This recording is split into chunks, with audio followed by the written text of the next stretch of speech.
भारतीय सेना को मिल गया प्रचंड। भारतीय सेना को 22 सालों से क्यों था प्रचंड का इंतजार? कारगिल के युद्ध के दौरान भारतीय सेना की सबसे बड़ी समस्या क्या थी? युद्ध जीतने के बाद भारतीय सेना ने कैसे हथियार की मांग की थी? आखिर क्या कर सकता है ये स्वदेशी प्रचंड हेलीकॉप्टर? प्रचंड हेलीकॉप्टर को देखकर कांप रहे हैं चीन और पाकिस्तान। हेलीकॉप्टर दुश्मनों के लिए यमराज से कम नहीं। 1 मिनट में 750 गोलियां जब उतरेगी दुश्मनों की छाती में तो क्या होगा दुश्मन का? प्रचंड हेलीकॉप्टर दुश्मनों के लिए यमराज के समान है, क्योंकि दुश्मन चाहे जहां भी छुप जाए वो इस लाइट कॉम्बैट हेलीकॉप्टर से नहीं बच सकता। प्रचंड 21,000 फीट की ऊंचाई तक बहुत ही आसानी से उड़ सकता है। अब चाहे दुश्मन हिमालय की चोटी के पीछे ही क्यों ना छुप जाए, लेकिन फिर भी वो प्रचंड के सेंसर वाली आंखों से नहीं बच सकता। प्रचंड में लगी हुई एडवांस टेक्नोलॉजी वेपन्स मिसाइल दुश्मन के बड़े बड़े छुपे हुए बंदकरों को एक पल में दबा कर देंगी।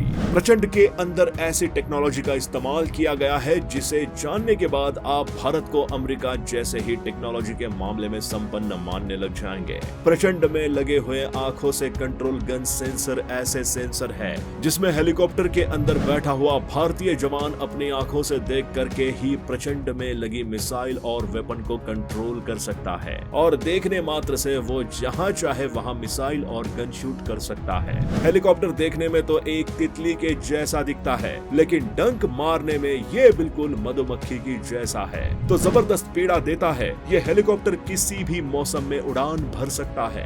हवाएं क्यों ना 150 किलोमीटर प्रति घंटा की रफ्तार से ऊपर हो, पर फिर भी आंधी तूफान में भी ये प्रचंड हेलीकॉप्टर दुश्मनों के दांत खट्टे खट्टे करने के लिए 21,000 फीट की ऊंचाई तक उड़ान भर सकता है। इस प्रचंड हेलीकॉप्टर का इंतजार वायुसेना ने 22 सालों तक किया है, और पहली बार भारत की सरकारी हिंदुस्तान एरोनॉटिक्स लिमिटेड HAL में स्वदेशी हेलीकॉप्टर का निर्माण हुआ है। ये करीब 5.8 टन वजनी एडवांस वेपन से लैस लाइट कॉम्बैट हेलीकॉप्टर है, जिसमें 2 इंजन लगे हुए हैं, और ये बहुत ही कम समय में फुर्ती से उड़ान भरते हुए उड़ते हुए ही अचानक से अपनी दिशा को बदल सकता है। यानी कि दुश्मनों को चकमा देने में भी हेलीकॉप्टर बहुत माहिर है। आज भारतीय सेना के वर्षों पुराना सपना साकार हो चुका है। भारत में पहली बार एक ऐसा स्वदेशी लाइट कॉम्बैट हेलीकॉप्टर बनकर तैयार हुआ है जिसका 22 सालों से भारतीय सेना इंतजार कर रही थी। रक्षा मंत्री राजनाथ सिंह ने जोधपुर में 3 अक्टूबर को लाइट कॉम्पैक्ट हेलीकॉप्टर प्रचंड हेलीकॉप्टर के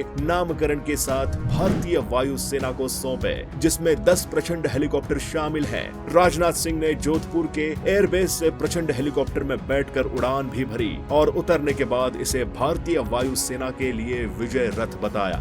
10 प्रचंड हेलीकॉप्टर के मिलने के बाद भारतीय वायुसेना में एक अलग जोश और शक्ति का एक अनोखा एहसास देखने को मिल रहा है।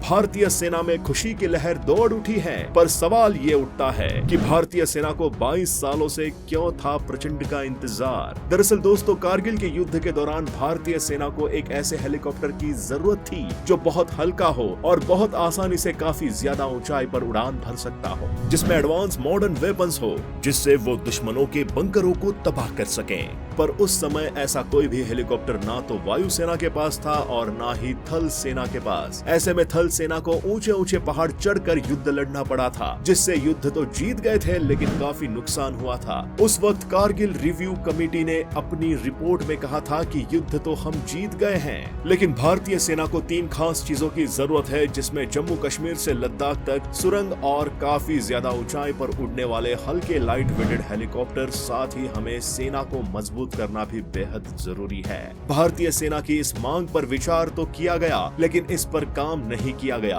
2014 में पीएम मोदी के आने के बाद इस रिपोर्ट में मौजूद सभी रिक्वायरमेंट को पूरा करने का जिम्मा पीएम मोदी ने उठाया। पहले जम्मू कश्मीर में सुरंग बनवाई और फिर सेना को मजबूत करने के लिए अग्निपथ जैसी नई योजना लेकर के आए, और फिर बची हुई इस लाइट कॉम्बैट हेलीकॉप्टर की डिमांड को भी आज मोदी ने पूरा कर दिया है। कहा जाता है कि बहुत जल्द 95 प्रचंड हेलीकॉप्टर वायुसेना को और 65 प्रचंड हेलीकॉप्टर थल सेना को मिलेंगे, जिससे भारतीय वायुसेना पूरी प्रचंडता के साथ दुश्मनों पर वार कर सकेगी। प्रधानमंत्री नरेंद्र मोदी लगातार सुरक्षा के मामले में लगाए जा रहे बजट को बढ़ा रहे हैं, और ऐसा माना जा रहा है कि आने वाले समय में रक्षा बजट और भी ज्यादा बढ़ेगा।